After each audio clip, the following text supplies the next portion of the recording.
जो बच्चे जिन्होंने क्लास अटेंड कर ली है उनका तो रिपीट हो जाएगा, और जो फर्स्ट टाइम अटेंड कर रहे हैं उनका वो अपने नोट्स वगैरह बना लें, जो जो भी पॉइंट्स आते हैं, क्योंकि हमारे यहाँ पे पेपर ऑनलाइन होता है और MCQs आते हैं ज़्यादातर टिक मार्क वाले, यानी 4 ऑप्शन होते हैं और 4 ऑप्शनों में आपको एक ऑप्शन पे वहाँ पे टिक लगाना होता है। तो कंप्यूटर जो है वो रिजल्ट ऑटोमेटिक जनरेट कर लेता है आपका, ठीक है। और आपकी डिजिटल मार्कशीट और डिजिटल सर्टिफिकेट भी ऑनलाइन आपको प्रोवाइड होता है। उसके बाद हम हार्ड कॉपी आपको दे देते हैं, और उस 6 महीने के बाद, यानी कि 6 महीने जब आपके कंप्लीट हो जाते हैं तो उसके बाद आपको आपका पेपर होता है, ठीक है जी।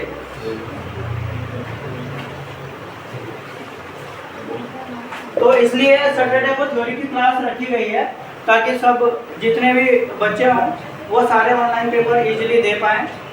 तो मैं इस क्लास को स्टार्ट कर रहा हूँ बिल्कुल 0 से और आगे एडवांस लेवल तक। तो सबसे पहले जब आप कंप्यूटर सेंटर में आप एडमिशन लेते हैं तो सबसे पहले आपको कंप्यूटर को ओपन करने के लिए बोला जाता है, और कंप्यूटर ओपन करने के लिए आपसे सबसे पहले पेंट कराया जाता है 2-3 दिन, ताकि आपका हाथ बैठ जाए, आप सही तरीके से प्रॉपर तरीके से आप माउस को या कीबोर्ड को चला सको। इसे दरवाजे को बंद कर देना, इसे ना बंद कर देना, इधर को बंद कर दो ताकि बाहर की आवाज़ ना आए।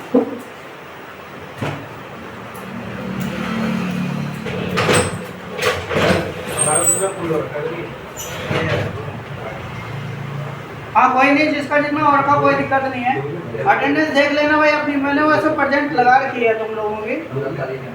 हाँ 14 तारीख 14 में लगाना, सारे जितने भी हैं 14 में लगाना होगा, ठीक है। तो आपसे पेंट कराया जाता है, और पेंट में आपको सिर्फ माउस चलाना, यानी कीबोर्ड का थोड़ी बहुत यूज़ करना, तो इसमें बाकी पेंट में इतना कुछ है नहीं, और ना ज़्यादा किसी इंडस्ट्रियल सेक्टर में पूछा जाता है, ठीक है। तो पेंट जो है आप ज़्यादातर स्कूल में भी करते ही होंगे, थोड़ी बहुत आपको वर्ड, एक्सेल, पावर पॉइंट भी स्कूलों में कराया जाता है, लेकिन वो उस लेवल पे नहीं कराया जाता है जिस लेवल पे होना चाहिए या इंडस्ट्रियल सेक्टर में यूज होता है।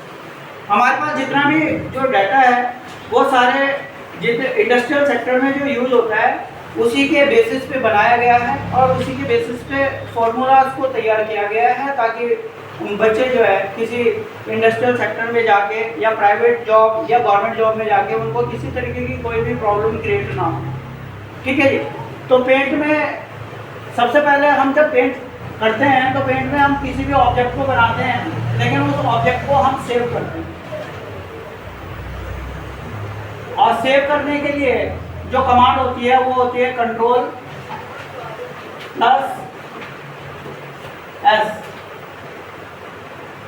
ठीक, Ctrl+S। तो आप जब किसी भी ऑब्जेक्ट को आप सेव करते हैं तो एक डायलॉग बॉक्स ओपन होता है, और डायलॉग बॉक्स में आपको अपना नाम लिखना पड़ता है, ठीक है। उसके बाद ये फाइल आपकी सेव हो जाती है, और इसके अलावा इसके नीचे जो ऑप्शन होता है वो होता है सेव एज, और सेव एज की जो कमांड होती है वो होती है F12। सेव एज का मतलब होता है, मान लेते हैं आपने पेंट बनाया और आपके पेंट को ओपन करने के बाद, जैसे आपने यहाँ पे सारे ऑप्शन आते हैं ना, जैसे फाइल, ओपन, ये सारे ऑप्शन आते हैं फाइल में। तो आप जैसे ही उस फाइल को आप ओपन करेंगे, और अगर आपने उसकी फाइल को सेव एज कर दिया और अपना नाम डाल दिया यहाँ पर, तो ये 2 फाइलें बन जाएंगी सेम नाम से। यानी कि पहली फाइल तो आपकी पेंट में एक ने बनाई है, लेकिन अगर आपने सेव एज कर दिया तो आप इसकी फाइल को चुरा के आप अपनी फाइल भी बना सकते, यानी आपको पेंट करने की ज़रूरत ही नहीं। आपने 2 फाइलें दिखा दी, सर मैंने जो है वो 2 फाइलें मैंने भी अपनी फाइल बना दी है, यानी मैंने भी पेंट कर लिया है। लेकिन ऐसा नहीं करना है, जो मैं आपको काम दूँ वो आपको करना है। कहीं आप ऐसा करने लग जाओ तो आप अपने लिए ही खतरा पैदा करोगे, आपको पता नहीं चलेगा कि फिर पेंट कैसे करना है, ठीक है। तो ये होती है आपकी कमांड Ctrl+S सेव और F12 सेव एज, ठीक है। इसके अलावा जो पेंट की जो एक्सटेंशन होती है, एक्सटेंशन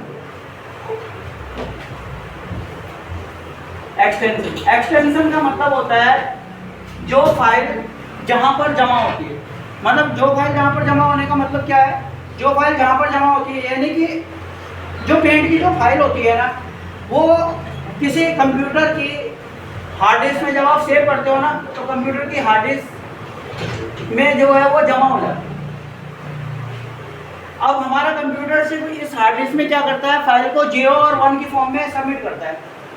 यानी ये तो आपने स्कूल में पढ़ा ही होगा, 0 1 0 1 0 1 0 1 इस तरीके से सबमिट करता है फाइल को, ठीक है।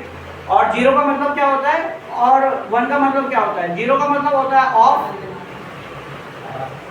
और 1 का मतलब होता है ऑन। ऑफ ऑन करके ऑफ ऑन में जो फाइल को क्या करता है, सबमिट कर देता है, ठीक है। तो यहाँ पर क्या होता है कि जब आप किसी भी फाइल को यहाँ पर सबमिट करते हो तो ये हार्ड डिस्क के एक पोर्शन में जाकर जमा हो जाता है। पोर्शन कभी कभी आपने देखा होगा कि आपने किसी चिप को यूज़ किया होगा, कोई भी चिप, चाहे वो मोबाइल की चिप हो या कोई हार्ड डिस्क देखी होगी। जब आप उस हार्ड डिस्क को या ख़राब हो जाती है या मोबाइल की चिप को आप दोबारा से आप उसको लगाते हो फॉर्मेट करने के बाद, तो आपका डाटा जितना आपका उसमें अगर 1 GB की जो पेन ड्राइव होगी, आप उस पेन ड्राइव को अगर दोबारा से लगाओगे और उसे आपने फॉर्मेट कर दिया 3-4 बार, तो आपको वो 1 GB नहीं मिलेगा डाटा। कितना मिल जाएगा, 900 MB। ये 945 भी मिल सकता है। अब धीरे धीरे करके आपका 900 MB भी हो सकता है और धीरे धीरे करके 1 GB की जो पेन ड्राइव है वो 800 की भी हो सकती है, यानी 800 MB में भी हो सकती है। क्यों हो सकती है, क्योंकि क्या होता है जब भी हम किसी भी फाइल को सेव करते हैं तो उसके एक पोर्शन को ये क्या कर देता है, यहाँ पर ब्लॉक कर देता है। और ब्लॉक होने के बाद बाकी पोर्शन को, जो इतना पोर्शन है, इस पोर्शन को जो है वो दिखाता है कि अब आप इतने पोर्शन में डाटा जमा कर सकते हो। फिर आपने फिर 3-4 बार फिर फॉर्मेट किया तो ये पोर्शन आपके ये इस तरीके से ब्लॉक होते चले जाते हैं। ये ब्लॉक हो गया, ये वाला पोर्शन भी ब्लॉक हो गया, ये वाला पोर्शन भी ब्लॉक हो गया। यानी इस तरीके से आपकी जो पेन ड्राइव है उसका डाटा जो है इस तरीके से ब्लॉक होता जाता है। या फिर आप इसी तरीके से हार्ड डिस्क का भी डाटा है, आप सेव करते रहते हो तो हार्ड डिस्क भी बढ़ती रहती है, ठीक है। और एक टाइम ऐसा आता है कि हार्ड डिस्क जो है वो करप्ट हो जाती है, अब आप इस हार्ड डिस्क का यूज ही नहीं कर सकते, ये आपका सिर्फ दिखाने के लिए बनी है नहीं। तो इसी तरीके से जो हार्ड डिस्क का जो पोर्शन होता है, उस पोर्शन में जो फाइल जहाँ पर जमा होती है, तो इसके भी अलग अलग फाइल फॉर्मेट्स होते हैं जो कि किसी पर्टिकुलर जगह पे जमा होते हैं, यानी कि किसी हार्ड डिस्क के एक कोने में जाकर जमा होता है। इस क्लास में मैं आपको हार्ड डिस्क भी दिखाऊंगा, रैम भी दिखाऊंगा, सारी चीज़ें दिखाऊंगा कि किस तरीके से प्रैक्टिकली और थ्योरेटिकली दोनों तरीके से बता रहा हूँ मैं आपको, ठीक है। तो अभी आप थ्योरेटिकली इसे समझो कि किस तरीके से इसमें जमा हो रहा है। तो यहाँ पर जब जमा हो जाता है, मान लेते हैं हमारी कोई पेंट की फाइल है और ये इस हार्ड डिस्क में जमा हो रही है, तो कैसे हो रही है, .bmp, यानी कि .bmp क्या है, .bmp is the extension of MS paint. तो आप अपने पास लिख लो, ये बहुत ही इंपॉर्टेंट पॉइंट है कि भाई पेंट का जो एक्सटेंशन होता है वो क्या होता है। तो क्या होता है, .bmp the extension of MS paint. यानी भाई MS पेंट की जो फाइल एक्सटेंशन होता है वो क्या होता है, .bmp। यानी कि कोई भी फाइल होती है वो .bmp में जमा हो जाती है। और इसी तरीके से अब आप मान लेते हैं आपकी जो फाइल है आपने पेंट में बनाई है और आपकी फाइल मिल नहीं रही है, आपकी फाइल मिल नहीं रही है, तो आप उस फाइल को कैसे ढूंढोगे।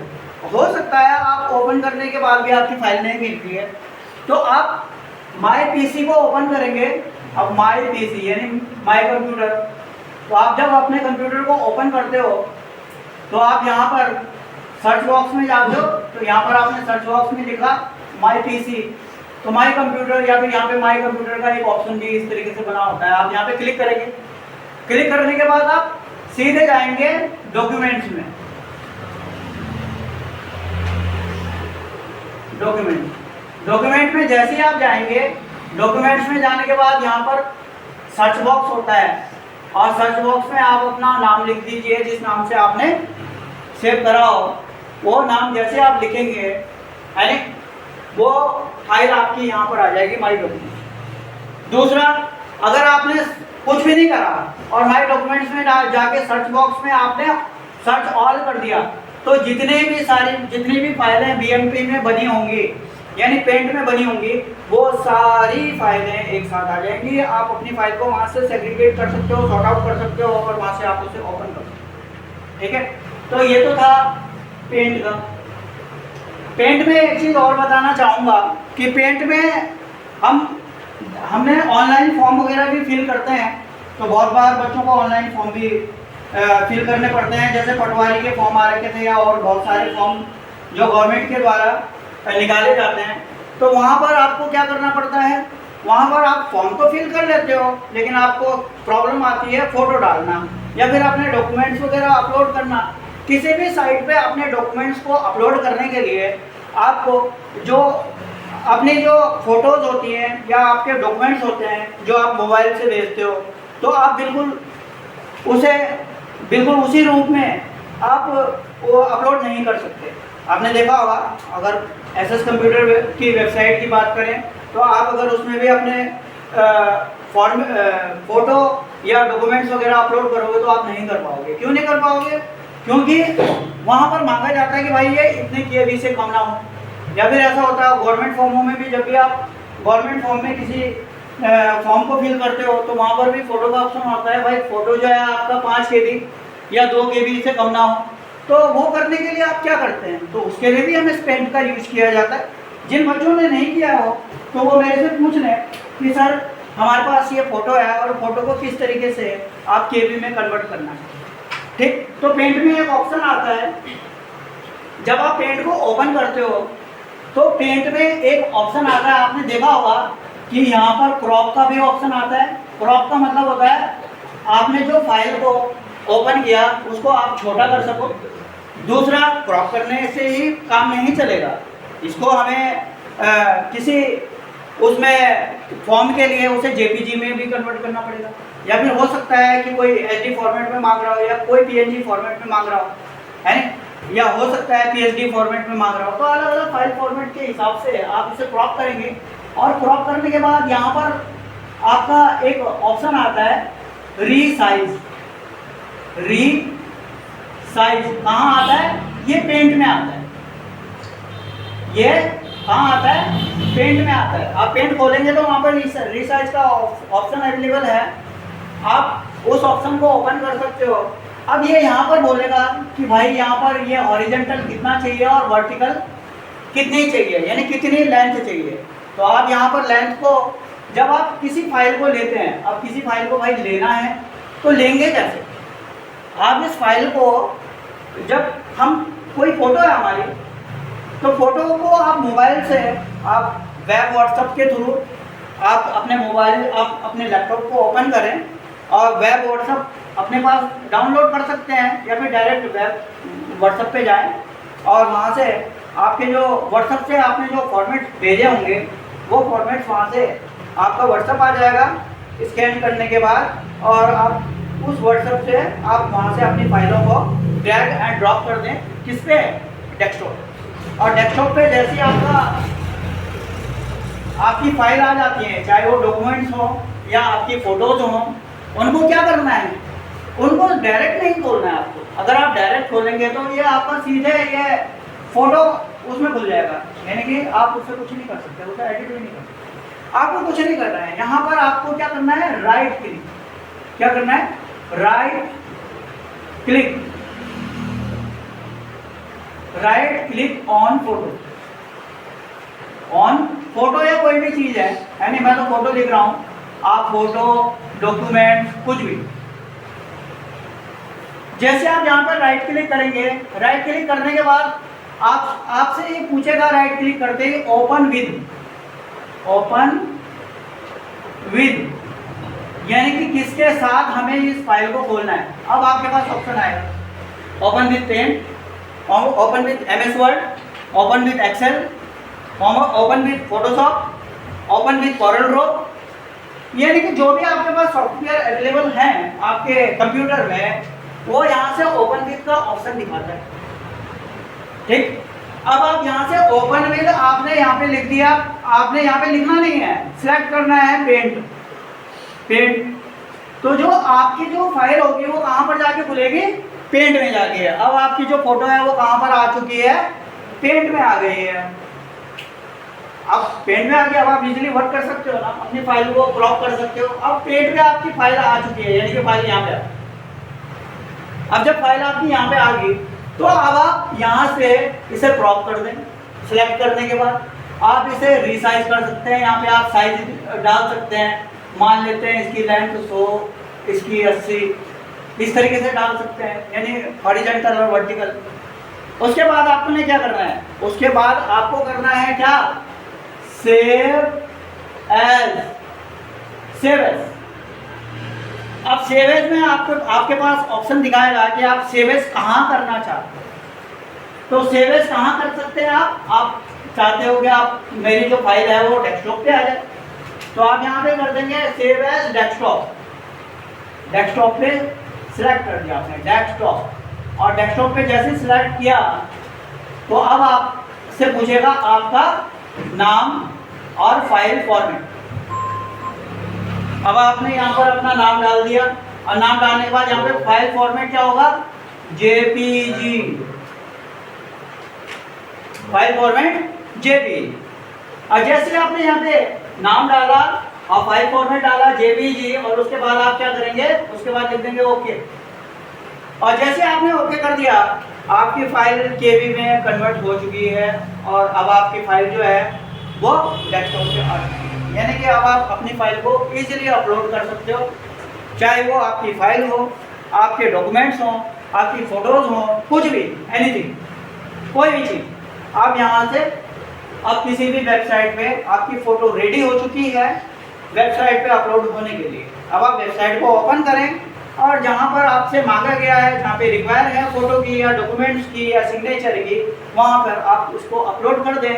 आपकी फ़ोटो, आपके डॉक्यूमेंट्स, आपके सिग्नेचर, सब चीज़ें अपलोड हो जाएंगी। ठीक है। अब आप उसका प्रिंट आउट निकाल लें, बच्चे को पकड़ा ले भाई, ये हो गया तुम्हारा फॉर्म भरिए। अब आप ऑनलाइन फॉर्म भी फिल कर सकते हो। और ज़्यादातर लोग इसी तरीके से, चाहे CSC सेंटर वाले हों या फिर कोई और हों, तो वो भी इसी तरीके से आपके डॉक्यूमेंट्स को अपलोड करते हैं और आपका फॉर्म फिल करते हैं, और आपसे 100-150 रुपये ले लेते हैं उससे।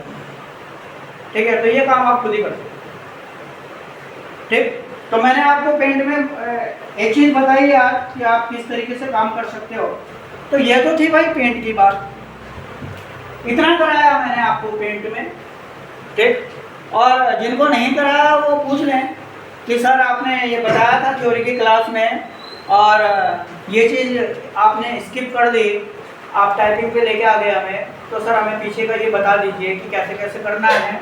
तो मंडे को जब थ्योरेटिकल क्लास चलती है तो थ्योरेटिकल क्लास में आप मेरे से पूछ सकते हैं, लेकिन पॉइंट को नोट करते रहें, पॉइंट्स को नोट करते रहें। मैं आपको बिल्कुल यहाँ से डीप नॉलेज दूंगा एक एक चीज़ की, यहाँ तक कंप्यूटर खोल के भी दिखाता हूँ, उसके पार्ट्स भी दिखाऊंगा मैं तुम्हें, और तुम बोलोगे तो तुम्हारे सामने खोल भी दूंगा और असेंबल्ड भी कर दूंगा। लेकिन तुम्हें सीखना कैसे है, क्लास में रेगुलर आना है। अगर कोई बच्चा आज की क्लास अटेंड कर रहा है, अगले हफ्ते फिर स्किप कर दिया आपने क्लास, तो फिर तो वो तो आपका लेक्चर छूट गया, फिर आपको नॉलेज नहीं होने के आगे क्या पढ़ाया था जी समझ में नहीं आया। तो इसीलिए इस क्लास को बिल्कुल स्टार्टिंग से रखा गया है, ताकि बिल्कुल शुरू से पढ़ो और लास्ट तक पढ़ो। ठीक है। तो यहाँ तक मैंने आपको पेंट के बारे में बताया। इसके बाद अब कंप्यूटर को ओपन कैसे करते हैं, तो ओपन करने के लिए यहाँ पर यह है आपका CPU, और यह है आपका UPS, और यह है आपका कंप्यूटर।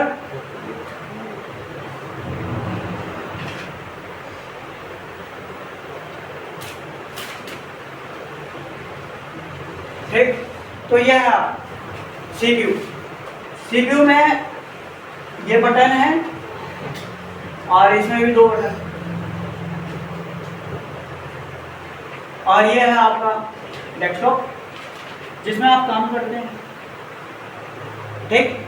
अब आप देख रहे होंगे कि इसमें जो दो केबल आती हैं उन दो केबल में जो ये वाली केबल होती है इसको बोलते हैं BGA केबल, या इसको HDMI। अभी आप पूरा लिख देंगे, जब फिर इसकी पूरी डीप पढ़ाएंगे तो इसकी फुल फॉर्म वगैरह सारी लिखवा दूंगा मैं आपको, ठीक है। HDMI केबल, मार्कर बहुत मोटा है। BGA केबल और HDMI केबल, भाई इसका क्या काम होता है? इसका काम होता है इस लैपटॉप में डिस्प्ले को देना, यानी डिस्प्ले देना। अगर आप इसको निकाल दोगे और तो इसमें जो दूसरी केबल है ये वाली, ये होती है power cable, power cable. Second वाली क्या होती है? Power cable. और फर्स्ट वाली क्या, इधर वाली क्या होती है? BGA केबल या HDMI, है नहीं? तो आज के डेट में BGA केबल आपको कम मिलेंगी और HDMI आपको क्या मिलेंगी? ज़्यादा मिलेंगी, क्योंकि अब HDMI आ चुकी है। HDMI अगर रेजोल्यूशन की बात करें तो जो HDMI होती है वो HDMI इससे ज़्यादा क्लियरिटी देती है BGA केबल से, ठीक है। तो इसलिए अब BGA केबल को बंद कर दिया गया। जो पुराने सिस्टम है उनमें BGA केबल है, लेकिन BGA केबल को बंद कर दिया, उसकी जगह HDMI आ चुकी है, ठीक है। तो यहाँ पर सबसे पहले जब आप कंप्यूटर की क्लास में आते हो तो कंप्यूटर की क्लास में आके यहाँ पे ये बटन दबाते हो, ये है, तो इस बटन को हम बोलते हैं पावर बटन, पावर बटन। और ये है आपका रीसेट बटन। ये क्या है? रीसेट बटन, यानी ऊपर वाला आपका रीसेट बटन है और नीचे वाला आपका क्या है? Power button. रीसेट बटन और पावर बटन। भाई पावर बटन का यूज किया जाता है तब जब आप कंप्यूटर को पावर देते हो। तो जैसे आपने बटन ऑन किया तो आपका कंप्यूटर एकदम नहीं खुलता है, टाइम लगाता है। तो टाइम लगाने में क्या, उसको उस प्रोसेस को बोलते हैं बूटिंग, है नहीं? तो जब कंप्यूटर की जो स्टार्टिंग प्रोसेस होती है उसको बूटिंग बोलते हैं। तो इसको बूटिंग बोलते क्यों हैं? इसलिए बोलते हैं कि हमारे इस CPU के अंदर क्या होता है, जो हार्ड डिस्क रखी हुई है जिसमें आप अपने डाटा को सेव करते हैं। तो मैंने बताया कि हार्ड डिस्क में जो डाटा होता है वो 0 और 1 की फॉर्म में सेव होता है, ठीक। तो 0 और 1 की फॉर्म में जब डाटा सेव होता है तो इसके अंदर जो हार्ड डिस्क रखी हुई है उसमें 0 1 की फॉर्म में इस तरीके से hard disk track and sector से मिलकर बनी होती है। लेकिन अब हार्ड डिस्क भी बंद हो चुकी है, इसकी जगह भी SSD ने ले ली है। तो SSD का भी सेम काम है। ऐसा नहीं है कि SSD का कुछ और काम हो या हार्ड डिस्क का कुछ और काम हो। SSD थोड़ा सा फास्ट होती है, किससे? हार्ड डिस्क से, है नहीं? तो ज़्यादातर आप सिस्टमों में देखेंगे कि SSD लगी हुई है और लैपटॉप में भी है SSD आ चुकी है। हार्ड डिस्क जो है वो धीरे धीरे बंद हो गई है। मार्केट में हार्ड डिस्क जो है होंगी तो पुराने लोड होंगे, लेकिन अब जो नए लोड में सब जगह आपको SSD मिलेगी, जिसे सॉलिड स्टेट ड्राइव भी बोलते हैं। आप SSD लिख लीजिए, कोई नहीं, मैं आपको फुल फॉर्म दिखाऊंगा तो बाद में, तो आप पूरा कर लेना, ठीक है। तो इसे SSD भी बोलते हैं और इसे ये हार्ड डिस्क होती है। तो लेकिन इसमें ट्रैक एंड सेक्टर्स होते हैं और इन ट्रैक एंड सेक्टर्स के अंदर आपका जो डाटा होता है वो 0101 की फॉर्म में जमा रहता है, क्योंकि हमारा कंप्यूटर सिर्फ 0 और 1 ही जानता है, इसके अलावा कंप्यूटर को कुछ नहीं पता। आप बोलेंगे भाई काम कैसे करता है कंप्यूटर, तो ये अभी आपको प्रोसेस में बताने जा रहा हूँ आगे। तो यहाँ पर जब आप पावर बटन को ऑन करते हो तो आपका कंप्यूटर यहाँ से क्या करता है, यहाँ पर होता है कंप्यूटर का, मैं अंदर की बात बता रहा हूँ इसमें। तो अंदर इसमें होता है, इसके अंदर मदरबोर्ड, ये है मदरबोर्ड, ये क्या है, ये मदरबोर्ड है, ठीक है। इस मदरबोर्ड को इसके अंदर इंस्टॉल कर लिया गया है और इस मदरबोर्ड के अंदर जो है इससे अटैच होता है आपका, ये इस मदरबोर्ड से अटैच होगी आपकी ये हार्ड डिस्क। ये हार्ड डिस्क अलग लगाई जाती है मदरबोर्ड, या SSD को अलग लगा दिया जाता है, ठीक है। अब जब आप कंप्यूटर को जैसे आपने ऑन किया, पावर बटन ऑन किया, तो इस हार्ड डिस्क से जो है वो डाटा इस मदरबोर्ड तक गया, और मदरबोर्ड से डाटा यहाँ पर लगा रहता है प्रोसेसर, ये प्रोसेसर ये लगा हुआ है, यहाँ पर कंप्यूटर का प्रोसेसर लगा हुआ है। तो प्रोसेसर जिसको आप सीपीयू बोलते हैं, वैसे आईटी की लैंग्वेज में जो ये आप सीपीयू बोलते हैं कि भाई ये सीपीयू देना, इसको आईटी की लैंग्वेज में कैबिनेट बोला जाता है, ठीक है। तो सीपीयू क्या है, ये CPU is the brain of computer, है। तो ये इसका काम क्या होता है, इस सीपीयू का काम होता है किसी भी लैंग्वेज को इंटरप्रेट करना। इंटरप्रेट करने का मतलब क्या होता है, इंटरप्रेट करने का मतलब होता है, मान लेते हैं एक दोस्त ये है, एक ये है और एक ये है, इसको हिंदी भी आती है और इसे इंग्लिश भी आती है, इसको भी हिंदी आती है और इसे इंग्लिश भी आती है, और इस बंदे को सिर्फ हिंदी आती है। अब ये दोनों आपस में कम्युनिकेशन कर रहे हैं आपस में, अब ये इंग्लिश में बोल रहे हैं दोनों। अब ये दोस्त है, इसको समझाने के लिए क्या करेगा, इंग्लिश को इंटरप्रेट करने के बाद इसे हिंदी में समझाएगा ना, तभी तो इसके समझ में आएगा। अब क्या पता है ये इसको गाली भी दे रहा हूँ बीच वाले को, तो ये बोल रहे हैं ना हाँ भाई तुझे गाली दे रहा है। तो यही काम होता है प्रोसेसर का। तो प्रोसेसर क्या करता है, जब इस हार्ड डिस्क के अंदर से डाटा को निकालता है, और निकालने के बाद ये प्रोसेसर को 0 और 1 के डाटा को इंटरप्रेट कर लेता है, यानी कि लैंग्वेज कन्वर्टर का काम करता है ये एक तरीके से, ठीक। अब आप जिस लैंग्वेज में आप डाटा को देखना चाहो, मान लेते हैं आपने कोई फोटो डाली, तो ये फोटो को भी 0 1 में ही इसके अंदर जमा कर देगा। आपने कोई वीडियो डाली, इसको भी हार्ड डिस्क में 0 और 1 की लैंग्वेज में जमा कर देगा। लेकिन जब आप इसे एग्जीक्यूट करोगे, यानी कि जब आप पावर बटन प्रेस करोगे, तो जब आप पावर बटन यहाँ पे प्रेस करोगे, तो पावर बटन प्रेस करने के बाद क्या करेगा, यहाँ से डाटा को एक्सेस करेगा, और एक्सेस करने के बाद यहाँ से इस सीपीयू से होकर डाटा गुजरेगा, और सीपीयू से डाटा गुजरने के बाद आपको सीधे आपके डेस्कटॉप पे उस फॉर्म में दिखाई देगा जिस फॉर्म में आप देखना चाहते हो, चाहे वीडियो फॉर्म में, ऑडियो फॉर्म में, या किसी और फॉर्म में, उसी फॉर्म में आपको जो डाटा है वो दिखाई देगा। क्लियर, यहाँ तक समझ में आ गया। तो इस तरीके से अब ये तो था पावर बटन का, लेकिन आपने देखा होगा कि जब डाटा यहाँ से लेकर और यहाँ तक पहुँचता है तो उसको टाइम लगता है। तो टाइम लगने की जो प्रोसेसिंग होती है, start processing of computer is called booting, यानी कि जो स्टार्ट की जो प्रोसेस होती है कंप्यूटर की, उसको बूटिंग कहा जाता है। आप अपने पास लिख लो, ठीक है। तो बूटिंग किसे कहते हैं, यानी कि स्टार्टिंग जो स्टार्ट प्रोसेस है कंप्यूटर की, उसको बूटिंग कहा जाता है, ठीक है। बूटिंग का मतलब होता है, अगर मैं एक कार की बात करूं, तो जब आप कार में एक्सीलेटर देते हो तो गाड़ी क्या करती है, एक्सीलेटर देते ही आपकी गाड़ी आगे की तरफ को धक्का लगता है ना, और आगे की तरफ को बढ़ती है।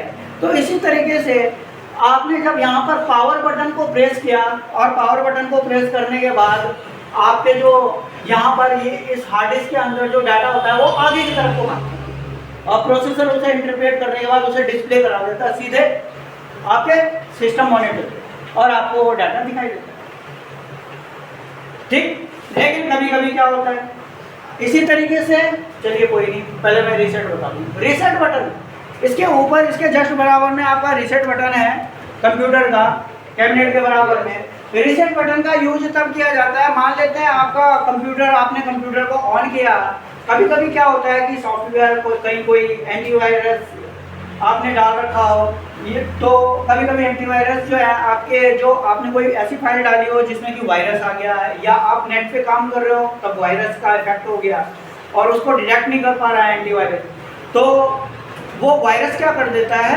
कभी कभी कंप्यूटर को हैंग कर देता है और आपके कंप्यूटर को चलने नहीं देता। या कभी कभी ऐसा होता है हार्ड डिस्क फुल हो चुकी है, प्रॉब्लम आ रही है, बहुत सारी चीज़ें हो सकती हैं, कोई बहुत सारी ट्रबल शूटिंग प्रॉब्लम्स होती हैं। तो उनके लिए आप कंप्यूटर का अगला बटन अगर जैसे आप प्रेस करेंगे तो आपका कंप्यूटर एक बार बंद होगा और दोबारा से ओपन होगा। उसके बाद आप कंप्यूटर को रेफ्रेश करें 2 4 5 बार, और जो रेफ्रेश करने की जो कमांड होती है वो होती है F5। कहाँ से F5, यानी ऊपर से, ऊपर से ये कीबोर्ड है ना, तो कीबोर्ड में सबसे ऊपर F5 लिखा हुआ है। आप F5 3-4 बार इसे रिफ्रेश करेंगे तो आपके जो सॉफ्टवेयर है वो प्रॉपर सही तरीके से काम करने लग जाएंगे। तो वहाँ पर रेफरेंस का बहुत बड़ा रोल है। या फिर आप माउस से राइट क्लिक करेंगे, रेफरेंस 3-4 बार लेफ्ट क्लिक करके रेफरेंस करते रहेंगे तो आपका जो सिस्टम है, वैसे तो सिस्टम खोलने के बाद 2-4 बार रेफरेंस जरूर करना चाहिए ताकि आपका कंप्यूटर सही तरीके से प्रॉपरली काम करे। क्लियर? तो यहाँ तक समझ में आ गया। इसके बाद ये तो था आपका पावर का रीसेट था। अब आता है आपका सीपीयू। सीपीयू की फुल फॉर्म होती है सेंट्रल प्रोसेसिंग यूनिट। सीपीयू की फुल फॉर्म होती है सेंट्रल प्रोसेसिंग यूनिट। अब इसके बाद अगर हम इधर की बात करते हैं तो इधर है आपका यूपीएस। इसको बोलते हैं यूनिवर्सल पावर सप्लाई। क्या बोलते हैं? Universal power supply. अब यूनिवर्सल पावर सप्लाई का काम क्या होता है? यूनिवर्सल पावर सप्लाई का काम होता है बैटरी बैकअप देना, आपके कंप्यूटर को बैकअप देना। आपने देखा होगा यहाँ पर किसी में भी यूपीएस नहीं लगे हुए। क्यों नहीं लगे हुए? क्योंकि यहाँ पर इन्वर्टर अवेलेबल है। ठीक, अगर आपका इन्वर्टर ऑन है तो वहाँ से बैकअप आ जाएगा पावर का। इन्वर्टर का काम क्या होता है? इन्वर्टर का काम होता है, इन्वर्टर भी एक यूपीएस है। कभी कभी हो सकता है कि आपसे पूछ लें कि भाई इन्वर्टर क्या है, ये भी एक यूपीएस है। क्यों है यूपीएस? क्योंकि ये क्या कर रहा है? पावर को स्टोर कर रहा है और उसके बाद जब लाइट चली जाती है तो फिर सिस्टम में पावर देता है। आपके सिस्टम चलते हैं तो वो भी यूपीएस है, ये एक बड़ा यूपीएस है। लेकिन कंप्यूटरों में भी यहाँ पर छोटे छोटे आप यूपीएस लगा सकते हो। जो बच्चे जिनके घर पे इलेक्ट्रिसिटी प्रॉब्लम है और कंप्यूटर है या तो वो इसके साथ यूपीएस को भी अटैच कर सकते हो। और यूपीएस का जो बैकअप होता है उसका 30 मिनट 25 मिनट इस तरीके से होता है। ताकि अब हम यूपीएस लगाएं क्यों? यूपीएस इसलिए लगाया जाता है कि अगर आप मान लेते हैं आप कंप्यूटर पे काम कर रहे हो, आप कोई इंपॉर्टेंट काम कर रहे हो, आपका डाटा जो है वो लाइट गई, आपका डाटा पूरा ही रेज हो गया, आपको दोबारा से वही बनाना पड़ेगा। आपने सेव तो करा नहीं था, आप तो कर वही दिक्कत आ रही। इसलिए यूपीएस लगाया जाता है ताकि आप उसे प्रॉपर्ली कर सको, फिर उसके बाद उसे सेव कर लो। तो इसलिए जहाँ पर लाइट नहीं है वो लोग यूपीएस का यूज भी करते हैं इसके साथ कि भाई यूपीएस लगा दें ताकि वो हमें स्टार्ट करता रहेगा। हाँ भाई इसका बैकअप जो है 30 मिनट का, आप अपने डाटा को सेव कर लो है, उसके बाद आप अपने डाटा को सेव कर सकते हो। अब दूसरा रोल है यूपीएस का। यूपीएस जो है डाटा को जो है करप्ट होने से रोकता है। यूपीएस दूसरा डाटा को सेफ रखता है और यूपीएस आपकी विंडो को कंप्यूटर से उड़ने नहीं देगा। क्यों नहीं देगा? क्योंकि लाइट गई, अब आपको पता है ये 10 मिनट के बाद बंद हो जाएगा। अब मेरे पास बैकअप इतना है तो आप उसे समय से बंद कर दोगे। तो आपने जो इसमें जो विंडो है, विंडो कौन सी होती है? ये नहीं जो ये सॉफ्टवेयर है जिसमें आप काम कर रहे हो, ये सारे सॉफ्टवेयर हैं। जब विंडो है, अब देखो किसी कंप्यूटर में विंडो 7 डली होगी, किसी में विंडो 10 भी डली होगी, किसी में विंडो 11 डली होगी, किसी में विंडो XP डली होगी। तो अलग अलग सिस्टमों में अलग अलग आप विंडोज़ को इंस्टॉल कर सकते हो। और लेकिन सॉफ्टवेयर जो है ये सारे जितने भी होते हैं इनको बोला जाता है सिस्टम सॉफ्टवेयर, यानी window is called the system software. तो विंडो में सिस्टम सॉफ्टवेयर कौन कौन से होते हैं? विंडो XP, विंडो 7 लिख लो अपने पास, विंडो विस्टा, ठीक है। लाइनेक्स ऑपरेटिंग सिस्टम हैकिंग के लिए, हैकिंग मत कर लेना, हाँ काली लाइनेक्स। इसके बाद आपका विंडो 97 बहुत पहले चलता, window XP, window 7, window 8 etcetera, जो बहुत सारी, ये सारे क्या होते हैं? सिस्टम सॉफ्टवेयर है ना। और सिस्टम सॉफ्टवेयर के ऊपर जो काम करते हैं वो एप्लीकेशन सॉफ्टवेयर होते हैं। तो एप्लीकेशन सॉफ्टवेयर में आपके कोई से भी हो सकते हैं एप्लीकेशन सॉफ्टवेयर। अब आपने जब विंडो डाली तो विंडो डालने के बाद आपको एप्लीकेशन सॉफ्टवेयर डालने जरूरी है, वो नेसेसरी है। क्यों है? क्योंकि आप एप्लीकेशन सॉफ्टवेयर में ही काम करते हो। ज़्यादातर आप सिस्टम में थोड़ी काम करते हो, आप तो एप्लीकेशन में काम करते हो। आप सिस्टम को सिर्फ खोलते हो, है ना। विंडो यानी कि जब आप कोई किसी कंप्यूटर को खोलते हो तो आप एक विंडो को खोलते हो, यानी कि इस कंप्यूटर की एक खिड़की की एक विंडो है ना। तो इसी तरीके से इसमें अलग अलग विंडोज भी बनाई जा सकती है। एक यूजर बना दिया, 2 बना दिया, 3 बना दिया, 4 बना दिए, 5 बना दिए। तो अलग अलग तरीके से आप विंडो को ओपन कर सकते हैं, ठीक है। तो इस तरीके से आप उसमें अपना डाटा रख सकते हो, ठीक है। तो इस तरीके से विंडो को ओपन किया जा सकता है, लेकिन आपको सॉफ्टवेयर भी डालने पड़ेंगे। सॉफ्टवेयर कौन कौन से? अब मान लेते हैं आपको एमएस ऑफिस करना है, तो आपको एमएस ऑफिस का एक सॉफ्टवेयर डालना पड़ेगा जिसमें आप Word, Excel, PowerPoint, Excel ये सारी चीज़ें कर सकते हो, ठीक है। इसके अलावा आपको कॉर्नल करना है तो कॉर्नल का सॉफ्टवेयर डालना पड़ेगा, फोटोशॉप करना है तो फोटोशॉप का सॉफ्टवेयर डालना पड़ेगा, अगर कुछ और करना है तो इन पेज करना है तो इन पेज का सॉफ्टवेयर डालना पड़ेगा। तो ये सारे जितने भी होते हैं ये सब एप्लीकेशन सॉफ्टवेयर होते हैं जो कि कंप्यूटर में डाले जाते हैं। अगर आप कहीं से कोई कंप्यूटर परचेज करते हैं मार्केट से, तो आपको हो सकता है कि उसमें एप्लीकेशन सॉफ्टवेयर ना हो, आपके अकॉर्डिंग काम ना करे, तो आपको उन्हें इंस्टॉल कराना पड़ेगा, वो डालने पड़ेंगे अभी जाके।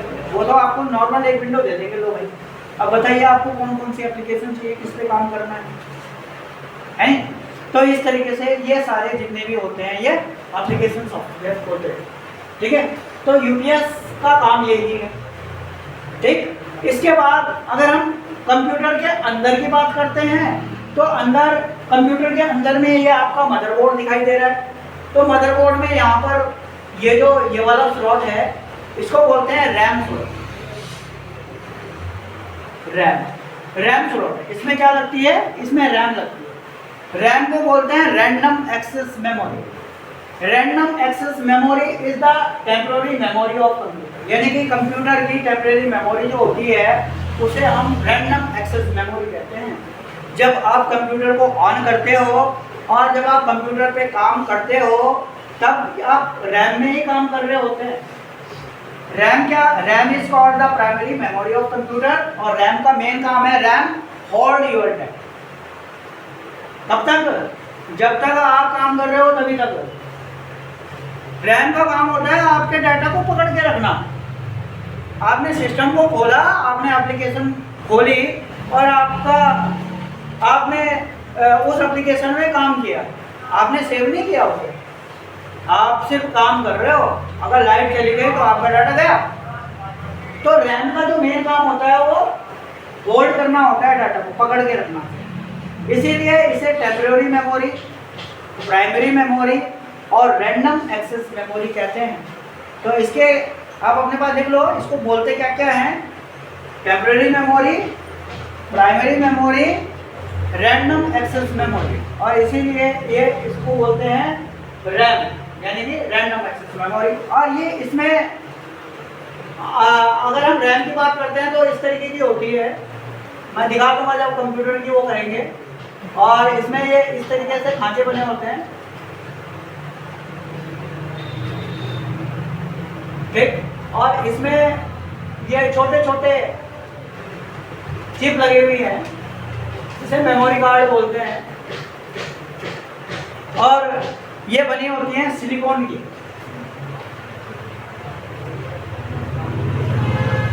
सिलिकॉन चिप,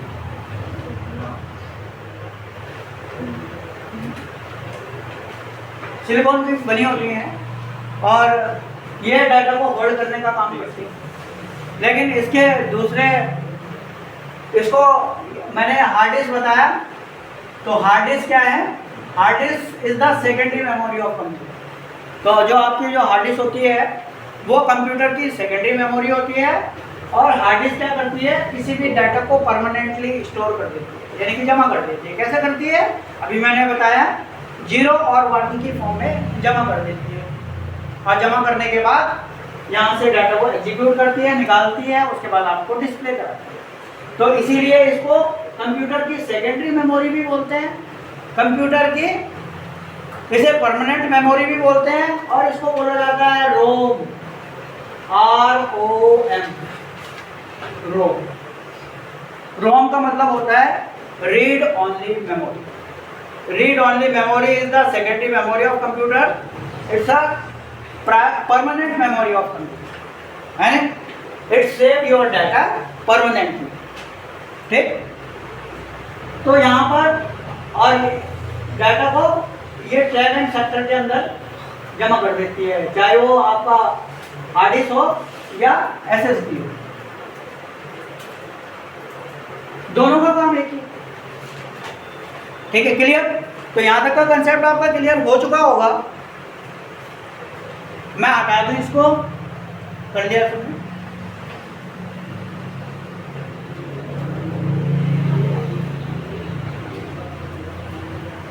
नेक्स्ट है आपका कीबोर्ड। तो अब आप कंप्यूटर पे काम करते हो तो आप कीबोर्ड का यूज करते हो। कीबोर्ड में आपने देखा होगा कि कीबोर्ड के सबसे ऊपर F1 से लेकर F12 तक की कीज लिखी हुई है। उसके बाद आपने यहाँ पे देखा होगा A से लेकर Z तक की कीज लिखी हुई है।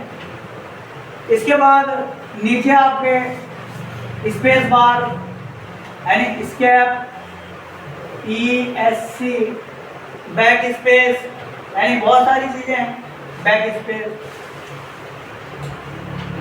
ये सारी चीजें।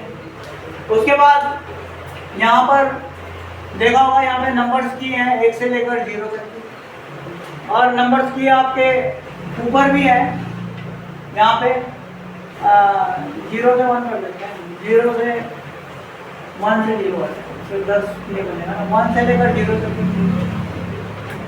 इतनी चीज होती हैं, अलग अलग चीज। ठीक है, तो यहाँ पर एक की और है, यहाँ पे फ्लैग बना हुआ है, देख रहे हो आप, यहाँ पे एक फ्लैग बना हुआ था इस तरीके का। इस फ्लैग का काम क्या होता है, अब शुरू करें इस कीबोर्ड के बारे में जाने थोड़ा। इस फ्लैग का काम होता है भाई स्क्रीनशॉट लेना, चाहे आप पेंट में काम कर रहे हो, चाहे आप वर्ड में काम कर रहे हो। इस फ्लैग का काम क्या होता है, इसे बोलता है विंडो, और विंडो बटन को as you press the window button you can take a screenshot of your data. तो आप यहाँ से स्क्रीनशॉट अपने डाटा का ले सकते हैं। कैसे ले सकते हैं, आप पेंट में काम कर रहे हो, अगर आपने विंडो बटन दबा दिया तो स्क्रीनशॉट लग जाएगा उसका। जैसे आप मोबाइल में स्क्रीनशॉट मारते हो ना, उसी तरीके से कंप्यूटर में भी स्क्रीनशॉट मारने का फीचर अवेलेबल है। ठीक, अब यहाँ पर अब हम कीबोर्ड के बारे में और चीज़ें बताएं। और चीज़ में आपने यहाँ से तो आप स्पेस देते हो, यानी आगे बढ़ने के लिए देते हो ना, आगे बढ़ने के लिए। और आपने कुछ भी बनाया, आगे बढ़ना है, स्पेस। इसके अलावा यहाँ पर एक बटन होता है tab button, tab, TAB, tab, देखा होगा। तो टैब बटन का यूज क्यों होता है, कोई बताएगा किसी को टैब बटन का यूज क्यों करते हैं भाई? बड़े गैप के लिए। हाँ, किसी बड़े गैप के लिए आप टैब का यूज कब करोगे, बड़े गैप के लिए। और दूसरा, मान लेते हैं आपके वर्ड में काम कर रहे हो, वर्ड में आपने कोई फॉर्मेट बनाया और मैं चाहता हूँ कि यहाँ डिस्टेंस बिटवीन द टेक्स्ट 2.0 का हो, तो यहाँ पर मैं 2.0 का टैब यहाँ पे सिलेक्ट कर दूंगा, तो आपका जो गैप आएगा वो 2.0 का ही होगा।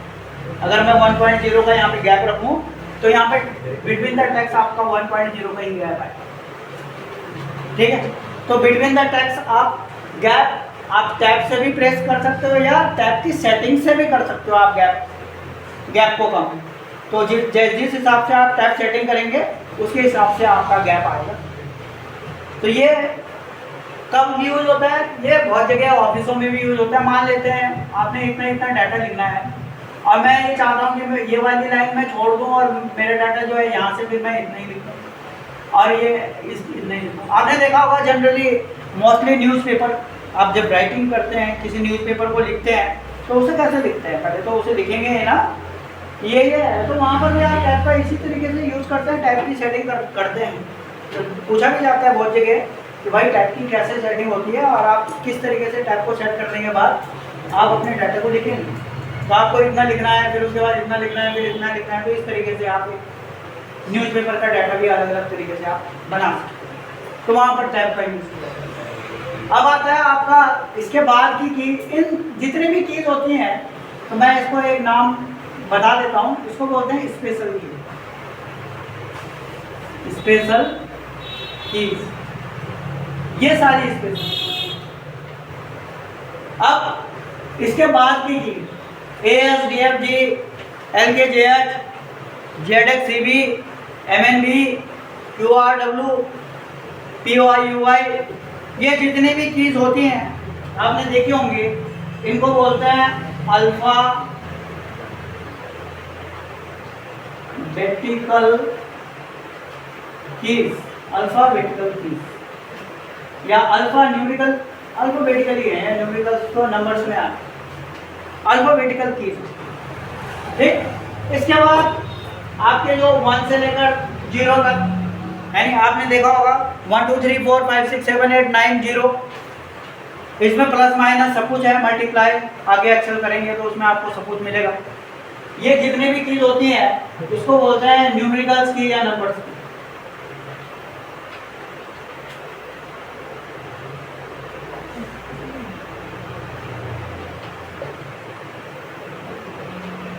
ठीक, इसके बाद आप ऊपर देख रहे होंगे F1, F2, तो ये स्पेशली आपके पास जब आप आगे वर्ड करेंगे तो वर्ड के बाद कंप्यूटर को कमांड के थ्रू खोलना कि ये किसी दो चीज़ों का कॉम्बिनेशन भी होता है। जैसे मान लेते हैं मुझे कंट्रोल के साथ F10 प्रेस करना या कंट्रोल के साथ F1 प्रेस करना तो हेल्प की आ जाएगी, यानी कि दो कीज का कॉम्बिनेशन बनाकर इसमें काम किया जाता है। और कभी कभी सिंगल कीज का भी कॉम्बिनेशन होता है। तो इनका कीज, इन कीज को हम फंक्शनल कीज बोलते हैं, जो कि स्पेशल प्रकार के फंक्शन को दिखाते हैं। फंक्शनल कीज,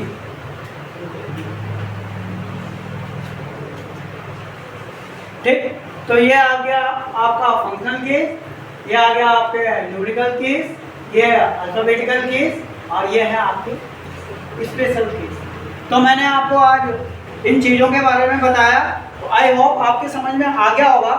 तो अभी कंप्यूटर की क्लास में आप आते रहें, अगली बार मैं थोड़ा सा डेफिनेशन, कंप्यूटर की फुल फॉर्म, कंप्यूटर किसने बनाया, क्यों बनाया, कब बनाया, ठीक, ये सारा बताऊंगा। तो तब तक के लिए इस क्लास को ख़त्म करते हैं। जय हिंद।